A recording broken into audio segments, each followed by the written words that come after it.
Vincent Harlow never considered himself a particularly merciful man, but he'd spent the better part of 15 years proving himself to be a decent father and, for the past decade, a committed husband.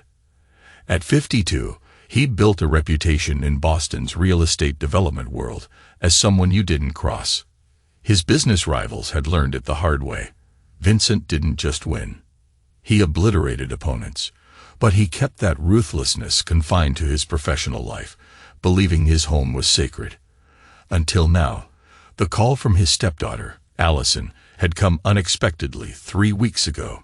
She'd been attending Brown University, set to graduate next spring, but suddenly needed a place to stay.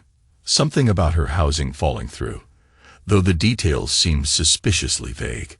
Vincent's second wife, Melanie, had immediately suggested Allison stay with them in their Beacon Hill townhouse until she sorted things out.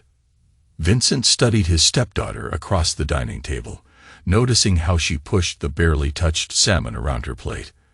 Allison had always been slim, but now her collarbones protruded prominently and dark circles shadowed her eyes. She'd been this way since arriving, picking at her food, excusing herself early, spending hours alone in her room. "Not hungry again, kiddo?" Vincent asked, breaking the silence. Allison glanced up, her eyes darting nervously between Vincent and her mother. "Dad, I'm sorry. I just don't feel hungry," she replied. Vincent noted the way Melanie stiffened slightly at Allison calling him Dad, though he'd been in her life since she was 8.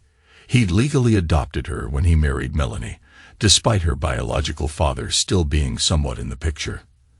That man, Peter Calloway, had been a mediocre presence in Allison's life at best. "You've barely eaten all week," Melanie said, her voice carrying an edge that Vincent couldn't quite place. "Maybe we should take you to see Dr. Wagner." "I'm fine, Mom. Just stressed about school," Allison mumbled, though she hadn't mentioned returning to classes once since arriving. Vincent observed his wife carefully. Melanie Harlow was still strikingly beautiful at 44, with her dark copper hair and green eyes. They'd met when Vincent hired her interior design firm for one of his development projects. She'd been divorced for 2 years, struggling to maintain her business while raising Allison alone. Vincent had been captivated by her resilience, her ambition. Their courtship had been swift, perhaps too swift, a thought that occasionally troubled him in recent months. "I actually have a dinner meeting tomorrow night with Theodore Mills," Melanie announced, changing the subject. "He's interested in having me redesign their Nantucket summer home." Vincent nodded. The Mills family was old money and well-connected. Landing their project would be significant for Melanie's business. "That's great, sweetheart. I'll hold down the fort here. It might run late," Melanie added casually. "The ferry schedule back is limited, so I might need to stay overnight." Vincent noticed Allison's knuckles whitening around her fork, but thought nothing of it. "No problem. Allison and I can have a movie night, right, kiddo?" Allison's smile seemed forced. "Sure, Dad." Later that evening, as Vincent worked in his home office, he pulled up the security app on his tablet, a habit he developed over years of being security conscious. He cycled through the cameras around their home, pausing when he spotted Allison standing in the hallway outside her mother's studio, her ear pressed against the door. Her body language screamed tension.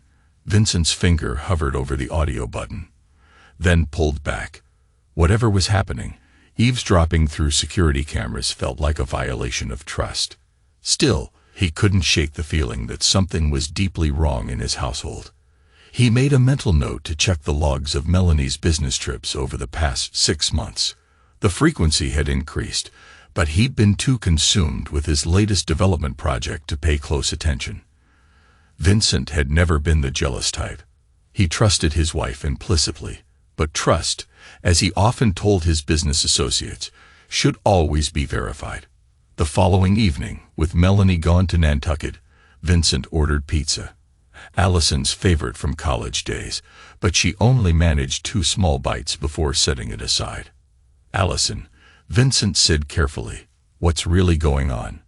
And don't tell me it's just stress. You've never been this way before. Allison stared at her plate, a battle clearly raging behind her eyes. I can't. You can tell me anything, Vincent assured her. Did something happen at school? Is someone bothering you? Allison's laugh was hollow. I wish it were that simple. Vincent muted the television and turned to face her fully. I'm not just your stepfather, Allison. I'm your dad in every way that matters. Whatever it is, we'll handle it together. Tears welled in her eyes. I don't want to hurt you. A cold weight settled in Vincent's stomach.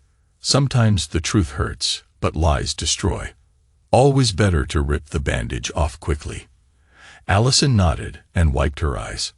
I didn't drop out of school. I was doing great, actually. Dean's List last semester. Vincent's brow furrowed. Then why?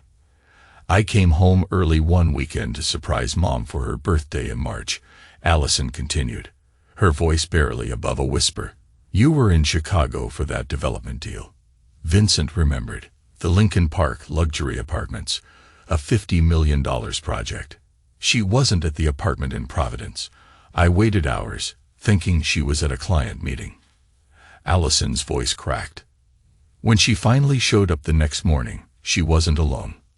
Vincent felt his body go very still, the kind of stillness that preceded his most calculated business maneuvers. Who was with her? Peter, Allison whispered.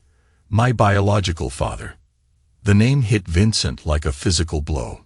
Peter Calloway had been largely absent from Allison's life, appearing only occasionally for birthdays or graduations. He'd been cordial enough with Vincent over the years, though they rarely interacted. Vincent had even felt sorry for the man, believing he'd lost a wonderful family through his own negligence. How long? Vincent asked, his voice unnaturally controlled. I don't know exactly, but from what I overheard them saying, it's been going on for at least 2 years. Allison wiped fresh tears away. They have an apartment near campus. That's why Mom insisted on keeping the Providence apartment even after I moved into dorms. She said it was so she could visit me easily. Vincent nodded mechanically, pieces falling into place. The frequent overnight trips to Rhode Island. The calls that Melanie took in private. The unexplained weekends away. After I confronted them, Peter started showing up more, trying to buy my silence with gifts, offering to help me understand adult relationships. She nearly spat the words. Mom begged me not to tell you. Said they were trying to figure things out. Then they started pressuring me to move in with them permanently. And that's why you came here, Vincent said, understanding dawning. You ran. Allison nodded miserably. I couldn't stand being part of their lie anymore. But I didn't know how to tell you. Every time I tried, I couldn't eat, couldn't sleep. I kept thinking about how much you've done for me, for us. Vincent's mind was calculating rapidly, connections forming, a timeline establishing itself. The pieces of betrayal were coming together into a clear picture. Have they been stealing from me? He asked abruptly.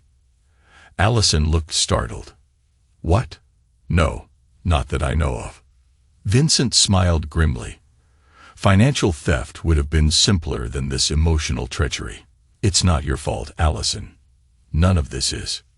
There's more, she said, her voice dropping even lower. I found messages on Mom's phone.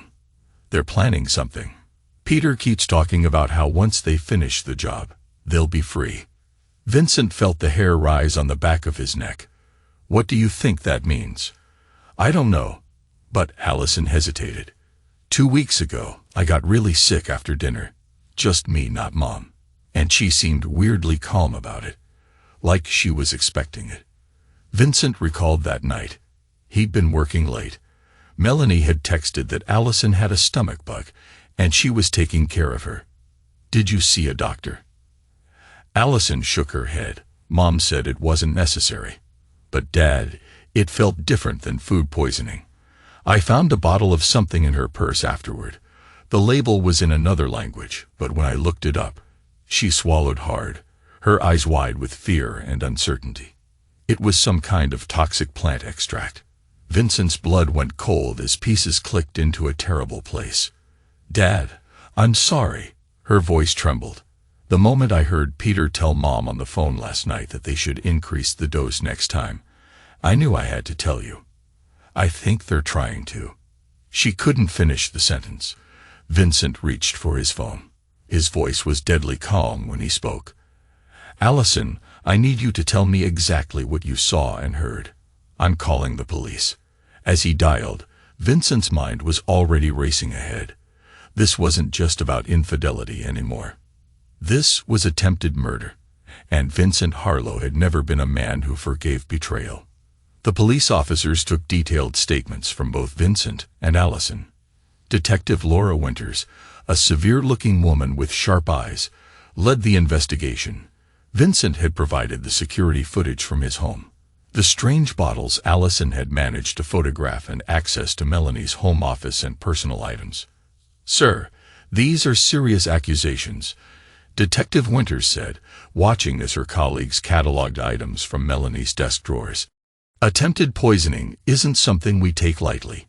Neither do I, Vincent replied coldly. Check her browser history. Look for unusual purchases, especially from overseas pharmacies. Vincent had spent the past 3 hours in a state of cold fury. His mind was clearer than it had been in years. He'd already contacted his attorney, Benjamin Wolfe, who was on his way over. He'd also called his personal physician, requesting immediate toxicology screenings for both himself and Allison.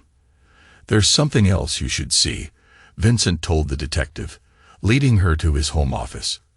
He pulled up the security footage from the past month on his computer. I've been experiencing unusual symptoms myself. Headaches, dizziness, memory issues. I attributed it to stress from work. He pulled up footage from 3 nights earlier. Melanie in the kitchen, carefully adding something from a small vial into a decanter of whiskey that only Vincent drank. Detective Winters' expression hardened. We'll need to take that decanter as evidence. Already bagged in the kitchen, Vincent said. I've been building real estate developments for 25 years, Detective. I know the importance of preserving evidence. A young officer appeared at the door. Detective, we found these in a hidden compartment in the woman's desk. He held up a plastic evidence bag containing several vials with foreign labels and a notebook filled with dates and dosages. Vincent recognized his own name next to several entries. Detective Winters nodded grimly. Mr. Harlow, we have enough to bring your wife in for questioning. Do you know where she is now?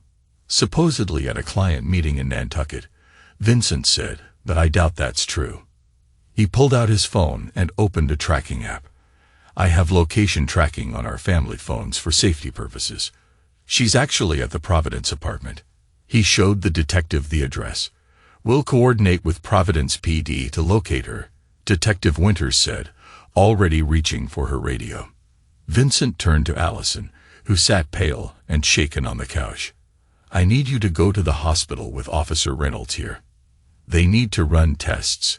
Make sure whatever they've been giving you is out of your system. Allison nodded weakly. What about you? I'll be right behind you, Vincent promised.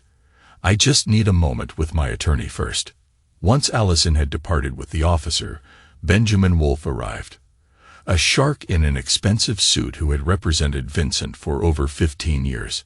This is beyond divorce territory, Ben, Vincent said quietly as they stood in his study. This is attempted murder.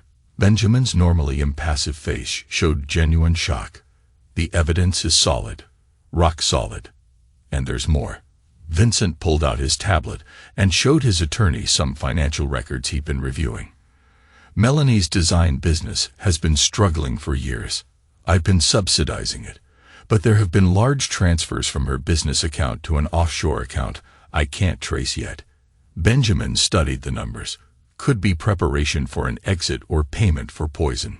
Vincent said flatly, either way, I want everything ready. Divorce papers, financial isolation, security revoked. I want her and Peter Calloway destroyed. Legally, financially, and reputation only. Benjamin nodded, making notes.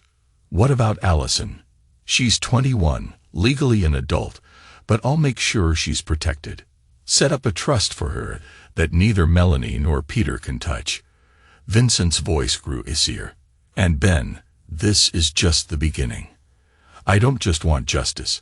I want them to regret ever contemplating harming me or Allison. His phone buzzed with a text from Detective Winters.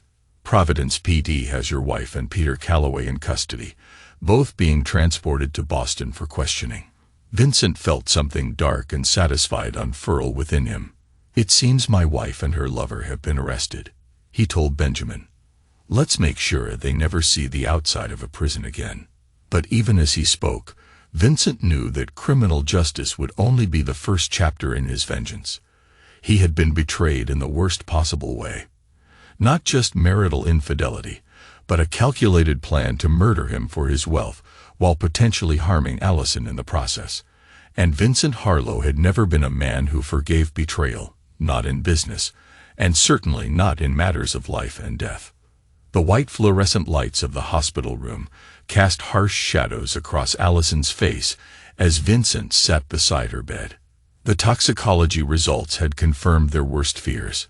Both of them had elevated levels of thallium in their systems, a nearly untraceable poison that caused symptoms easily mistaken for other illnesses.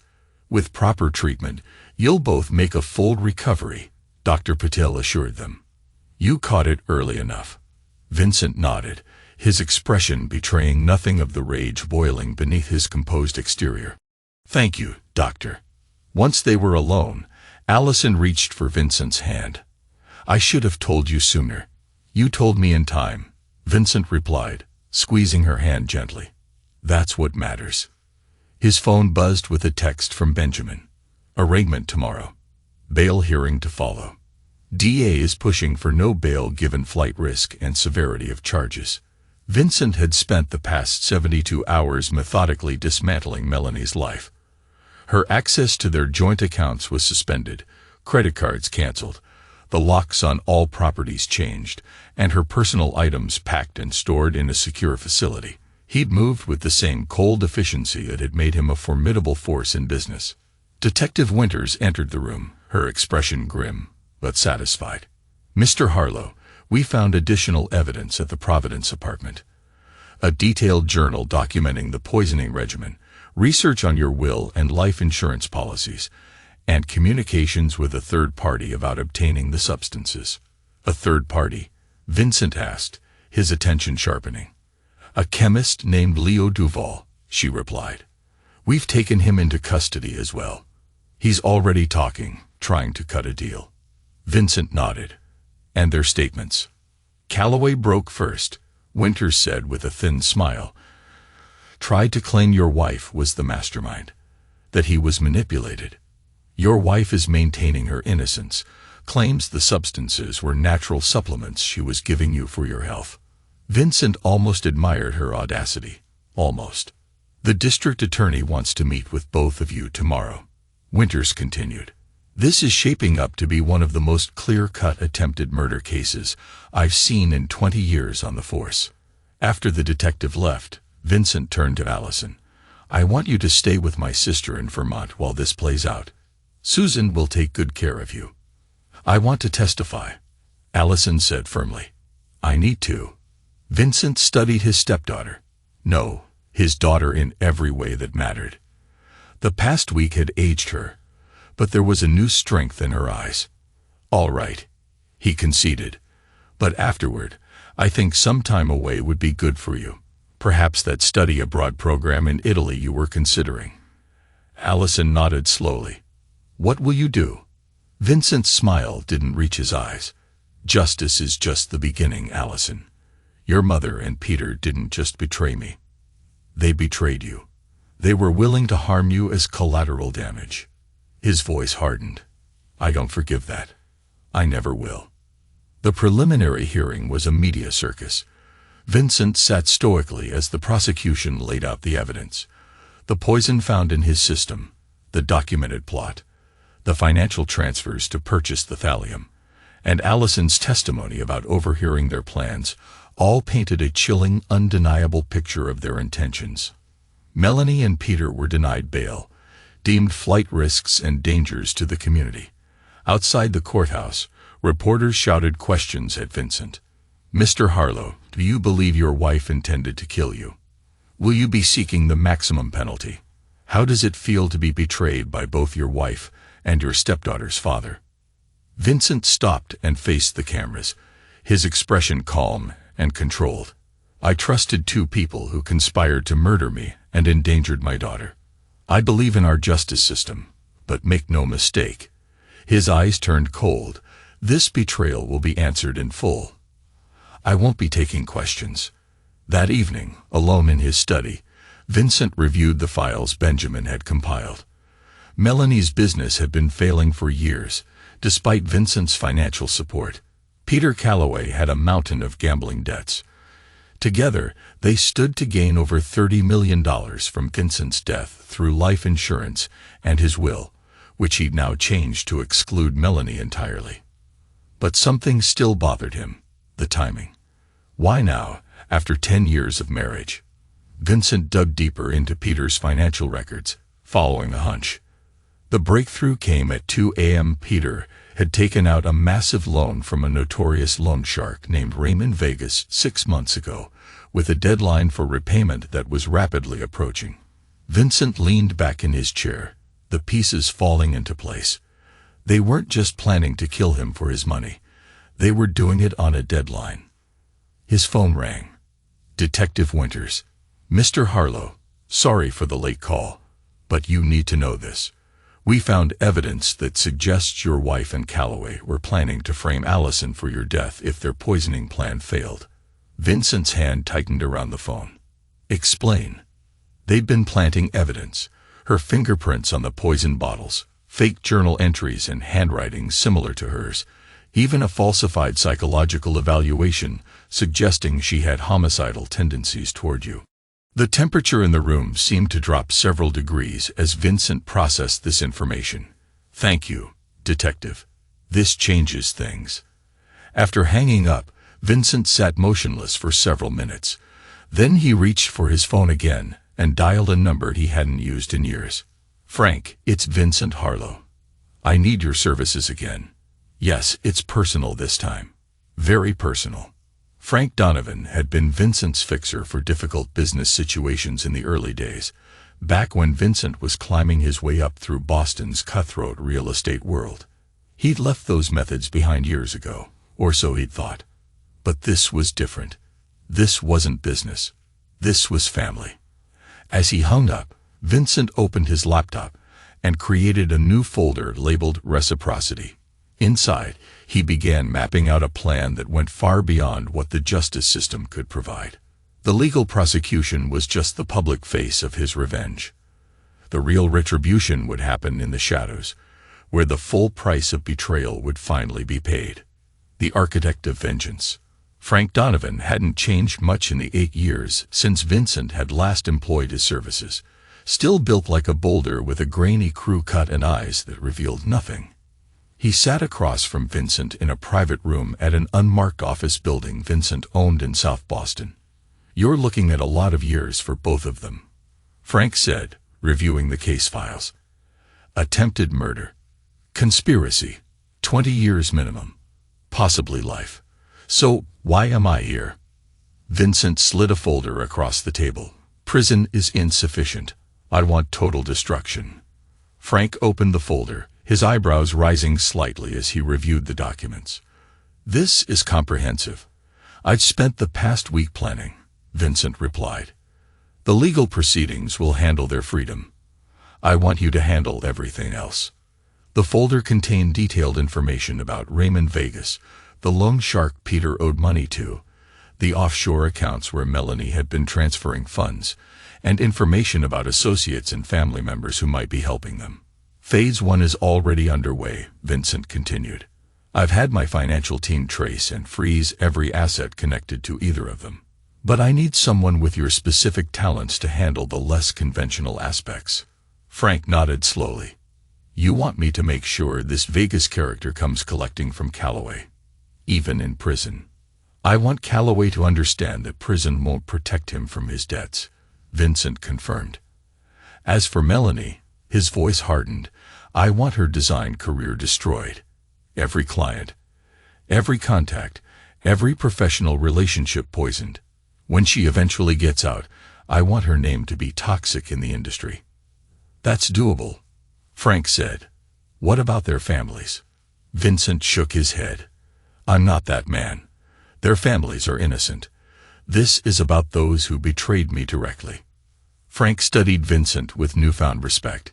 Even in his rage, Vincent maintained certain boundaries. "There's one more thing," Vincent added, pulling out another file. "This chemist, Leo Duval, the one who supplied the poison, the DA's offering him a deal in exchange for testimony." "You want him silenced?" Frank asked cautiously. "I want him to refuse the deal," Vincent corrected. "Find leverage. Make him serve the full sentence alongside them." Frank nodded, already formulating a plan. "Consider it done." Over the next several weeks, Vincent maintained his public persona as the stoic victim, cooperating fully with prosecutors while privately orchestrating his deeper revenge. He hired private investigators to dig into Melanie and Peter's past, finding patterns of deceit that stretched back years. The most shocking discovery came from Melanie's emails. Allison wasn't her first child.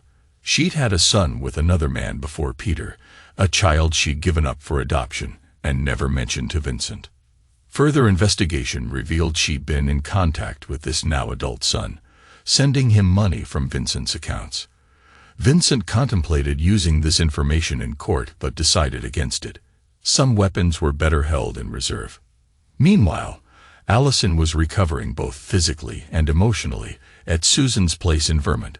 Vincent visited weekly, gradually helping her process the betrayal while ensuring she continued her education remotely. During one such visit, as they walked through Susan's apple orchard, Allison asked the question Vincent had been expecting. "Are you doing something beyond the trial? Something Mom and Peter don't see coming?" Vincent considered deflecting, but opted for a partial truth. "The law has limitations, Allison.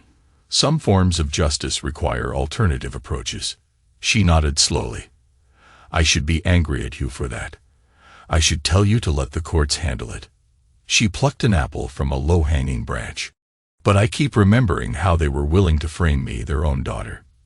"You don't need to know the details," Vincent said gently. "Some burdens don't need sharing." "Just promise me one thing," Allison said, meeting his eyes. "When it's done, when they've paid for what they did to us, we move forward. We don't let their poison keep spreading through our lives." Vincent squeezed her shoulder. "I promise, this ends with them." But as he drove back to Boston that evening, Vincent knew it was a promise he might not be able to keep. The betrayal had awakened something in him, a coldness, a capacity for calculated retribution that both disturbed and empowered him. Back in Boston, Vincent met with Raymond Vega himself. A dangerous move, but one that Vincent had calculated carefully. They met in a private room at an exclusive club Vincent belonged to. Vega was younger than Vincent had expected, barely 40, with a deceptively friendly smile and expensive taste in suits. "I respect your directness, Mr. Harlow," Vega said after Vincent explained the situation. "Most men in your position would stay far away from someone like me." "I'm not most men," Vincent replied. "Peter Calloway owes you $3 million, money he planned to repay using proceeds from my murder." Vega nodded. "An unpleasant business. I loan money. Yes, but I don't condone murder. Calloway's assets are frozen during the trial. He can't pay you." Vincent continued, "I'm prepared to settle his debt with a 20% premium in exchange for certain considerations." Vega's eyebrows rose. "You want to pay your would-be killer's debt?" "What?" Vincent's smile was razor thin. "Because then his debt transfers to me. And I want him to understand what that means." Understanding dawned in Vega's eyes. "You want him living in fear, even behind bars." "I want him to know that prison walls won't protect him from his obligations," Vincent corrected. "From either of us." Vega considered this, then extended his hand. "Mr. Harlow, I believe this is the beginning of a mutually beneficial arrangement. As they shook hands, Vincent felt the last of his hesitation dissolve. He had crossed a line. But for Allison, for justice, some lines needed crossing. The trap was set. Now it was time to spring it. The trial of Melanie Harlow and Peter Calloway became the most sensational case Boston had seen in decades. Vincent sat in the front row every day, his expression impassive as the prosecution methodically presented their case. The evidence was overwhelming. The poison in Vincent and Allison's systems, the detailed journal of the poisoning schedule, the offshore accounts, the research into life insurance policies, and most damningly, Leo Duval's testimony. Despite Frank's best efforts, Duval had taken the deal, though his testimony was limited after mysterious threats reached him in protective custody. Still, what he provided was enough to destroy any chance of reasonable doubt. On day 12 of the trial, Vincent was called to testify. As he took the stand, he noticed Melanie's attempt to catch his eye, her expression pleading. He looked through her as if she were invisible. "Mr. Harlow," the prosecutor began, "could you tell the court about when you first suspected something was wrong?" Vincent spoke clearly and calmly, describing Allison's strange behavior, the revelation, and the evidence they discovered. He detailed his symptoms, the security footage of Melanie adulterating his whiskey, and the financial records showing the purchases of thallium. During cross-examination, Melanie's attorney tried to suggest Vincent had fabricated evidence out of jealousy over her rekindled relationship with Peter. "Mr. Harlow, isn't it true that you've been known for ruthless business tactics? That you've destroyed competitors who stood in your way?" Vincent met the attorney's gaze steadily. "I've been aggressive in business, yes, but I've never poisoned anyone. The medical evidence shows thallium in both my and my daughter's bloodstream. Did my jealousy somehow manufacture that poison?" The courtroom erupted in murmurs, quickly silenced by the judge. After Vincent stepped down, Allison took the stand. Her testimony was devastating, emotional, but clear, describing how she discovered her mother's affair, the suspicious illness, finding the poison, and overhearing the conversations about increasing the dosage. Melanie wept openly during Allison's testimony. Peter stared at the table, unable to look at the daughter he had been willing to frame for harm. When the prosecution rested, the defense called Melanie to the stand. A risky move, but their only real option. She claimed the substances were natural supplements she'd been giving Vincent for his blood pressure, that she and Peter had rekindled their relationship but never plotted harm, and that Allison had misunderstood their conversations. Under cross-examination, the prosecutor was merciless. "Mrs. Harlow, how do you explain the thallium found in your husband's and daughter's systems? Is that a natural supplement too?" Melanie faltered.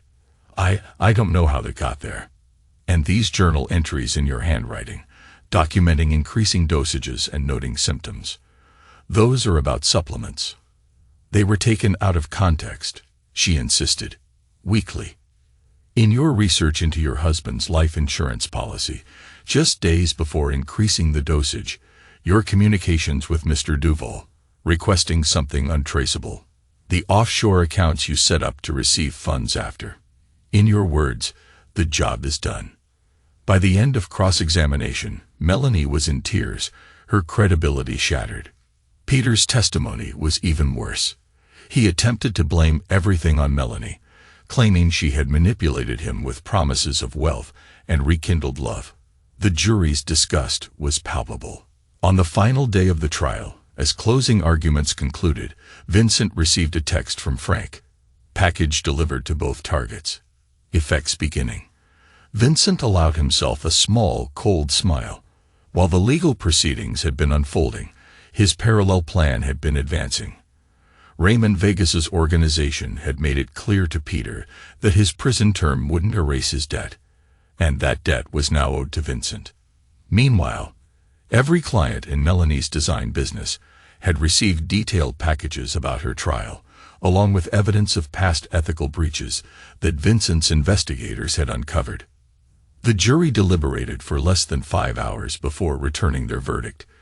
Guilty on all counts for both defendants. The judge scheduled sentencing for 2 weeks later, remanding both into custody. As the courtroom cleared, Vincent found himself face to face with Melanie, as officers prepared to take her away. "Vincent, please," she whispered desperately. "I know you have influence. Help me. For what we once had." Vincent looked at her directly for the first time since the trial began. "The legal phase is over, Melanie, but your punishment is just beginning." Fear flickered in her eyes as comprehension dawned. "What have you done?" Vincent smiled thinly. "Nothing compared to what you planned for me. The difference is, my vengeance isn't criminal. It's just comprehensive." As the officers led her away, Vincent turned to see Peter watching their exchange, his face ashen. Vincent nodded slightly to him, a silent confirmation that he, too, would understand the full extent of Vincent's retribution. Outside the courthouse, reporters clamored for a statement. Vincent stepped up to the microphones, Allison by his side. "Justice has been served today," he said simply. "My daughter and I are grateful to the prosecution team, the police, and the jury for seeing the truth.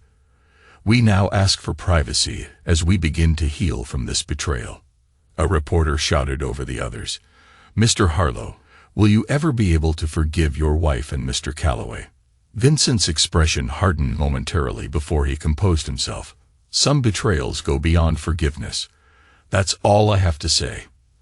As they walked to the waiting car, Allison squeezed his hand. "It's over, Dad." Vincent nodded, not contradicting her. For Allison, it was over. For Melanie and Peter, the true reckoning was just beginning. 2 weeks after the verdict, Melanie and Peter received their sentences, 25 years each for attempted murder, conspiracy, and related charges. The judge had been particularly harsh, citing the calculated nature of the crime and the betrayal of family bonds. Vincent attended the sentencing alone, having convinced Allison to return to her studies. She had been accepted to complete her degree through a special program at the University of Florence, an opportunity to heal away from the media circus that continued to surround the case. As Vincent left the courthouse, Benjamin fell into step beside him. "The civil suits are proceeding as planned. We'll take everything they have left." Vincent nodded. The criminal case had been just one facet of his response. The civil litigation would ensure that whatever assets remained to either Melanie or Peter would be stripped away through judgments and legal fees. "What about the son?" Benjamin asked quietly. Vincent had been wrestling with this question for weeks. Melanie's secret child, now a 23-year-old named Kyle Morris, had been receiving regular payments from her for years, money that ultimately came from Vincent. A meeting, Vincent decided. He may be as much a victim in this as Allison. 3 days later, Vincent sat across from Kyle in a private room at his office building.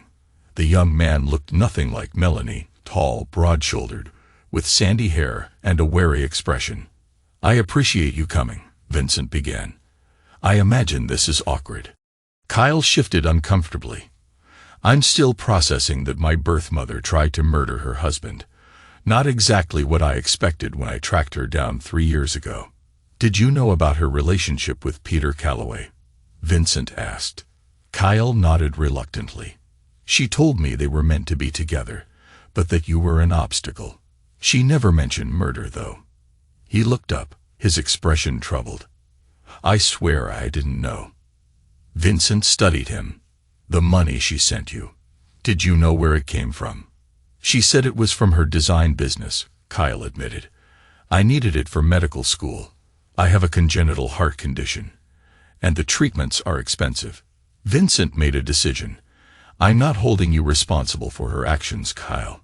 The payments will stop as her assets are now frozen, but I'm establishing a medical trust for your treatments. No strings attached." Kyle looked stunned. "Why would you do that? I'm nothing to you." "Because you're another victim of her deception," Vincent replied simply. "And I don't punish the innocent." The meeting with Kyle reinforced Vincent's conviction that his vengeance should be precisely targeted. The innocent, like Kyle and other family members, would be spared. But for those directly involved in the betrayal, there would be no mercy. That evening, Vincent received 2 reports. The first, from Frank, detailed how his arrangements with Raymond Vega were playing out. Peter had been approached in prison by one of Vega's associates, who made it clear that his $3 million debt had been purchased by Vincent. The message was simple: Vincent now owned him, and prison wouldn't protect him from that obligation. The second report came from a private investigator who had been monitoring the fallout of the information packets sent to Melanie's clients and industry contacts. Her professional reputation was in tatters. Every major design association had revoked her credentials, and former clients were distancing themselves publicly. The prestigious Mills family had given a damning interview about how they had narrowly avoided working with that dreadful poisoner. Vincent read both reports with cold satisfaction. The legal system had taken their freedom. He was taking everything else. Meanwhile, Allison was thriving in Florence, video calling Vincent weekly with updates on her studies and her healing process. She seemed lighter, more like her old self, though Vincent noted a new wariness in her eyes, the inevitable result of such profound betrayal. During one call, she asked about the civil litigation. Vincent provided a sanitized version, omitting the darker aspects of his vengeance. "Dad, promise me something," Allison said, her expression serious. "When the legal stuff is done, let it be done. Don't let them take more from us than they already have." Vincent nodded, though he knew he was lying to her. "Of course, sweetheart. This will all be behind us soon." After the call, Vincent poured himself a whiskey from a new decanter in a new study in a new home. He had sold the Beacon Hill townhouse, unable to continue living in a space so tainted by betrayal. His phone rang. Detective Winters. "Mr. Harlow, I thought you should know. Peter Calloway was attacked in prison yesterday. He'll survive, but he's been moved to the infirmary." Vincent feigned concern. "That's terrible. Is there any indication who was responsible?" "Nothing concrete," Winters replied, a note of suspicion in her voice. "Though there are rumors it's connected to some outside debt." "Prison can be dangerous," Vincent remarked neutrally, "especially for someone who betrays those closest to him." After they hung up, Vincent received a text from an unknown number. "First payment collected. More to follow. RV." Vincent deleted the message. Raymond Vega was proving to be a useful associate, ensuring Peter understood that his 25-year sentence wouldn't protect him from Vincent's reach. As for Melanie, her first month in prison had been equally challenging. Female inmates had their own code, and harming one's child placed her at the bottom of the hierarchy. Melanie, once respected and admired in society, now faced daily isolation and scorn, even threats, from the other inmates. The information about her willingness to frame Allison had spread quickly through the prison grapevine, ensuring she found no allies. Vincent had made sure of that, using connections to seed the information among influential inmates. Melanie's prison experience would be a daily reminder of her betrayal, isolated, ostracized, and vulnerable. This was Vincent's true vengeance, not just the loss of freedom, but the systematic destruction of everything they valued. For Peter, it was the constant fear of what debt collection might entail within prison walls. For Melanie, it was the complete erasure of her professional identity and social standing. Vincent looked at their wedding photo, still sitting on his desk. Tomorrow, he would put it away. But tonight, he wanted to remember what they had once been, and what they had chosen to destroy through their betrayal. His phone buzzed with another text, this one from Benjamin. "Leo Duval has filed an appeal on his cooperation agreement. Claims he was coerced into testifying." Vincent smiled grimly. Frank's work again. The chemist who had supplied the poison was now trying to recant his testimony, a pointless gesture that would only damage his own credibility, while changing nothing about Melanie and Peter's convictions. The machine of vengeance was running smoothly, requiring little direct input from Vincent now. Like any well-designed system, it had become self-sustaining. Vincent raised his glass in a mock toast to the wedding photo. "You should have remembered one thing, Melanie. I never forgive betrayal. Never." 6 months after the sentencing, Vincent sat across from Raymond Vega at their now regular monthly meeting. These meetings, held in the private room of an exclusive restaurant Vincent owned, had evolved from a simple business arrangement into something more complex. "Callaway is breaking," Vega reported, slicing into his steak. "The last payment collection left him begging to speak with you directly." Vincent sipped his wine. "Not yet. Let him understand the full weight of his debt first." The payments were not financial. Peter had no money left after the civil judgments. Instead, they came in the form of fear, isolation, and strategic reminders of Vincent's reach. Small things. His commissary account emptied the day before he could use it. The one guard who had shown him kindness suddenly transferred. Contraband planted in his cell just before a search. Vega studied Vincent with newfound respect. "You know, when we started this arrangement, I thought you were just another rich guy playing at revenge. I was wrong." "How so?" Vincent asked. "Most men in your position would have been satisfied with the prison sentences," Vega said. "You understand that true vengeance requires sustainability." Vincent nodded slightly. "They tried to take everything from me, my life, my daughter, my legacy. Their punishment should reflect that ambition." As their meal concluded, Vega handed Vincent a sealed envelope. "Callaway wrote this, asked me to deliver it. I haven't read it." Vincent tucked the envelope into his jacket without opening it. "Anything else?" "Your ex-wife has requested a transfer to another facility. Claims she fears for her safety." Vega's smile was cold. "Request denied, of course. The warden is an old friend." After Vega departed, Vincent finally opened the envelope.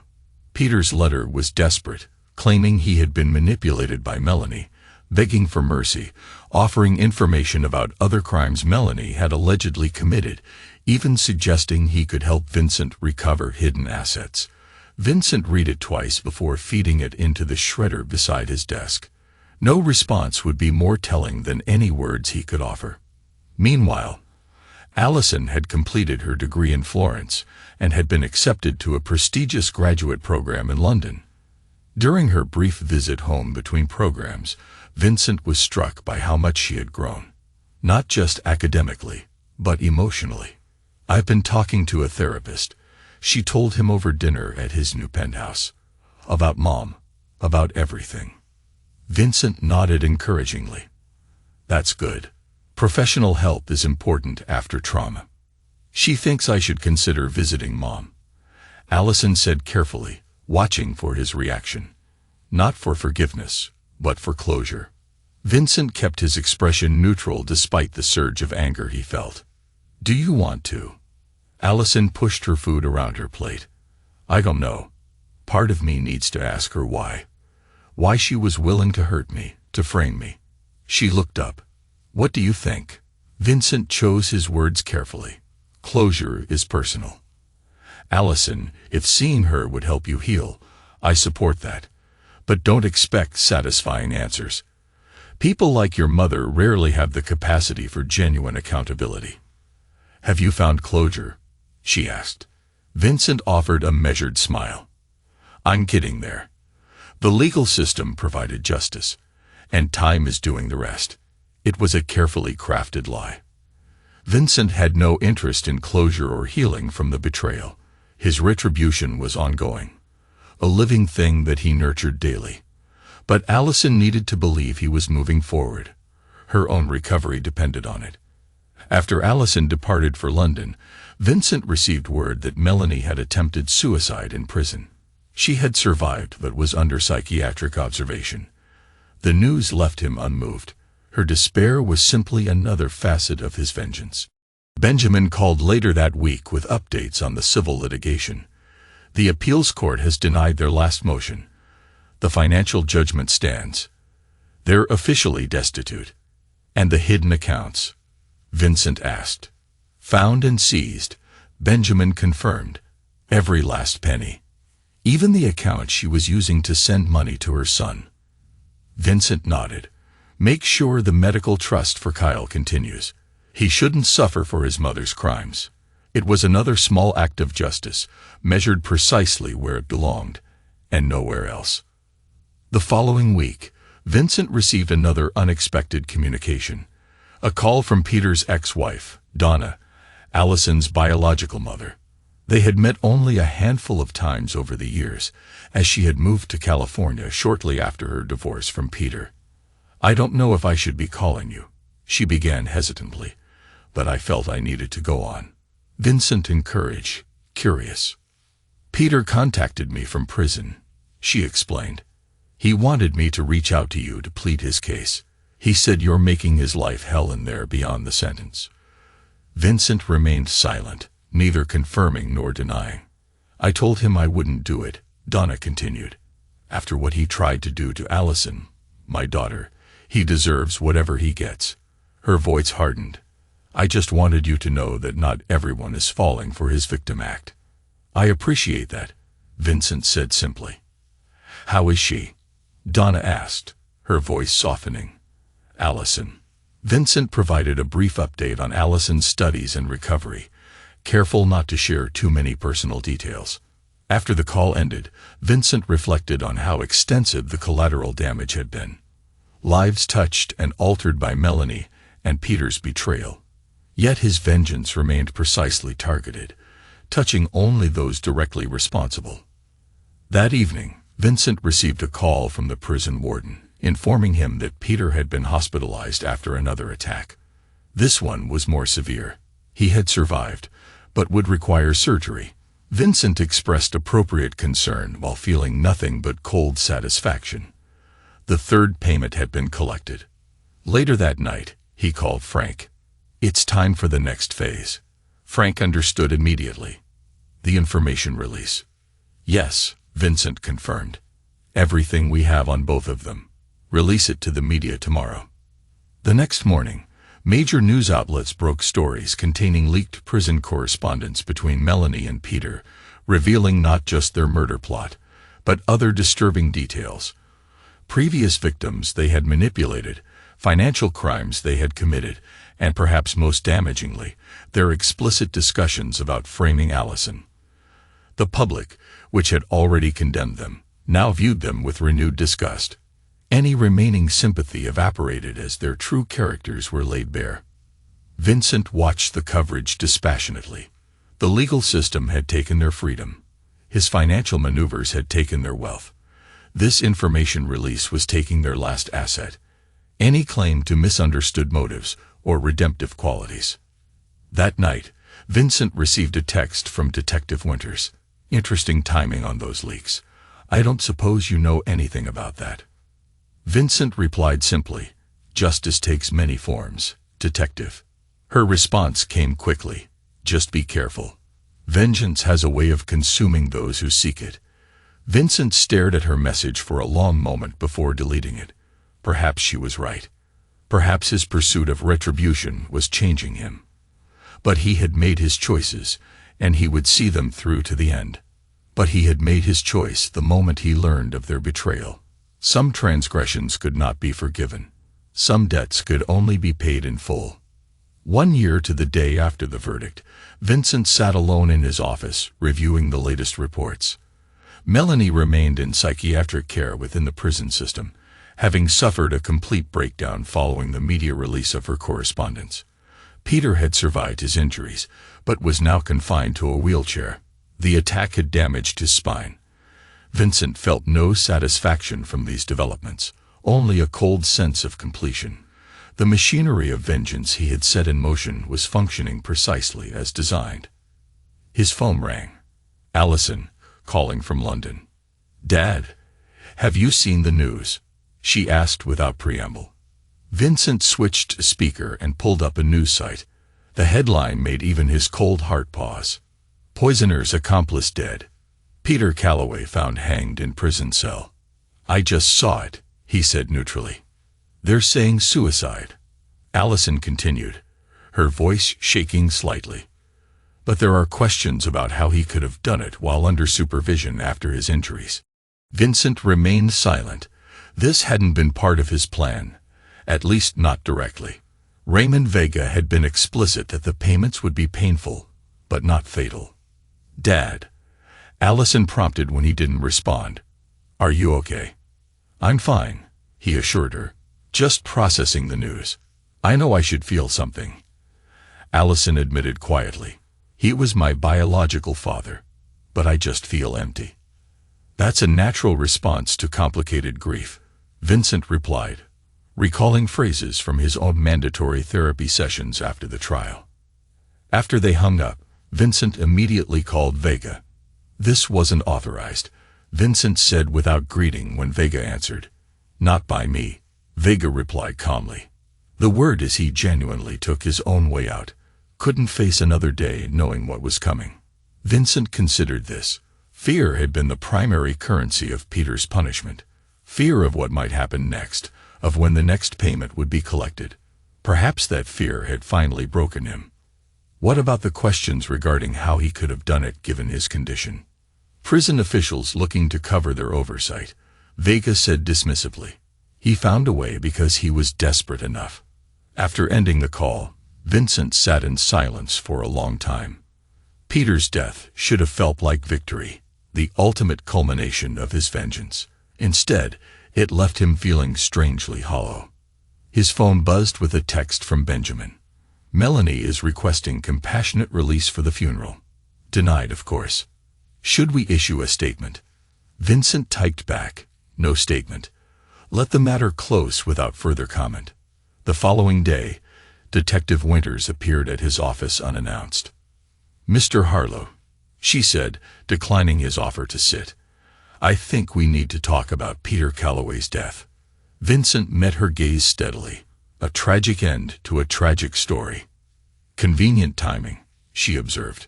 1 year to the day after the verdict.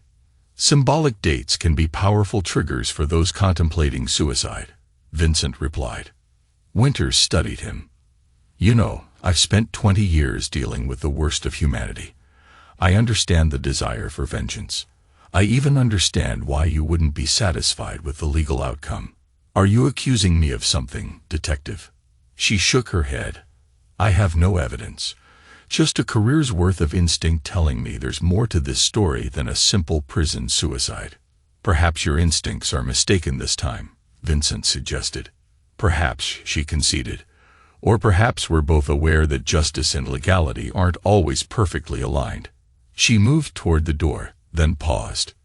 "Just so you know, I've recommended closing the investigation into Calloway's death. Ruled a suicide, case closed."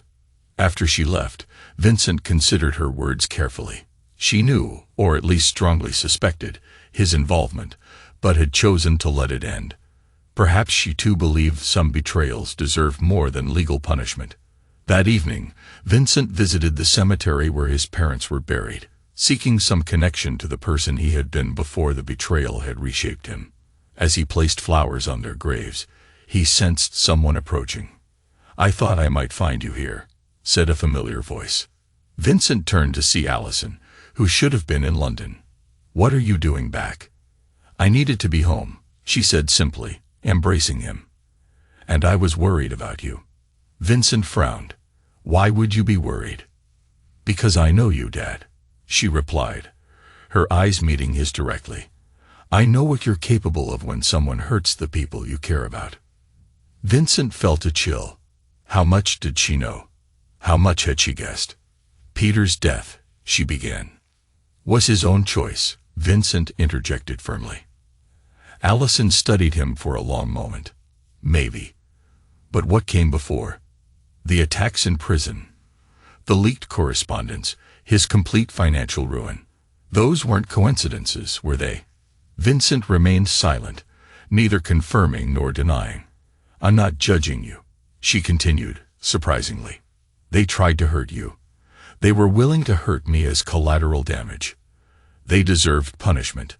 "Then why are we having this conversation?" Vincent asked quietly. "Because I need to know if it's over," Allison said, her voice breaking slightly. "With Peter gone and Mom broken in psychiatric care, is your vengeance complete? Can we finally move forward?" Vincent considered her question carefully. Was it over? Had his thirst for retribution been satisfied? "Yes," he said finally. "It's over." Allison's relief was palpable. "Good, because I refuse to let them take anything more from us. They've already stolen enough." As they walked back to their cars, Allison mentioned she would be staying in Boston for a week before returning to London. Vincent found comfort in her presence, grateful that through everything, the bond between them had endured. "I'm planning to visit Mom tomorrow," she said cautiously. "Not for her, for me. I need to see her, to understand if possible, to close that chapter." Vincent nodded. "If that's what you need for healing, I support it." "Will you ever see her again?" Allison asked. Vincent's response was immediate and final. "No. Some betrayals can't be faced again, even from behind prison glass." The next day, while Allison visited Melanie, Vincent received an unexpected visitor at his office. Kyle Morris, Melanie's secret son. "I wanted to thank you," Kyle said awkwardly. "The medical trust, it's made continuing my treatment possible." Vincent gestured for him to sit. "How are your studies progressing?" "I'll finish medical school next year," Kyle replied. "Cardiology, ironically enough, given my own heart condition." They spoke for a while about Kyle's studies and future plans. As he was leaving, Kyle paused. "I visited her once after the arrest," he admitted. "She didn't even ask about my health, just wanted to know if I could help her somehow." He shook his head. "Some people aren't capable of thinking beyond themselves, are they?" "No," Vincent agreed. "They're not." After Kyle left, Vincent received a text from Allison. "It's done. She's not even the same person anymore. I feel nothing but pity." Vincent closed his eyes briefly. Melanie had not just lost her freedom and reputation. She had lost herself. The systematic destruction of everything she valued had broken her completely. His vengeance was indeed complete. That evening, Vincent hosted a small dinner at his penthouse, just Allison, Susan, and Benjamin. As they enjoyed the meal, Vincent found himself watching Allison, seeing traces of the happy, confident young woman she had been before the betrayal. "I've decided to finish my graduate program, then come back to Boston," she announced over dessert. "Maybe join your company, if the offer still stands." Vincent smiled genuinely. "It always stands. The Harlow name will be yours to carry forward someday." Later, after the others had left, Vincent stood on his balcony, overlooking the Boston skyline. Allison joined him, wrapping a shawl around her shoulders against the evening chill. "Are you really okay, Dad?" she asked softly. Vincent considered the question carefully. The cold flame of vengeance that had sustained him for the past year had burned out. Leaving. What? Not peace exactly. Not forgiveness. Never that. Perhaps just the quiet certainty that justice, in its fullest sense, had been served. "I'm okay," he said finally. "Different, but okay." Allison nodded, understanding. "They changed us, but they didn't destroy us." "No," Vincent agreed, putting his arm around her shoulders. "They didn't." Later that night, alone in his study, Vincent opened his safe and removed a final envelope. Contingency plans for if Melanie ever managed early release, or if Peter had somehow escaped justice. He studied the documents for a moment, then set them aside. No longer necessary, their purpose fulfilled. He fed the papers slowly into the shredder, watching as the last physical evidence of his vengeance was reduced to confetti. His phone buzzed with a final text from Raymond Vega. "Accounts settled in full. Business concluded." Vincent typed a simple reply. "Confirmed." As he poured himself a whiskey, Vincent reflected on how completely he had destroyed those who betrayed him. Peter was dead. Melanie was a broken shell. Their reputations, finances, and futures had been systematically dismantled. Vincent felt no regret, no second thoughts about the ruthlessness of his response. In his world, betrayal was unforgivable, especially betrayal that threatened family. He raised his glass in a final, silent toast, not to victory or vengeance, but to a simple truth he had lived by throughout his life. Actions had consequences. Betrayal had a price, and Vincent Harlow always collected his debts in full.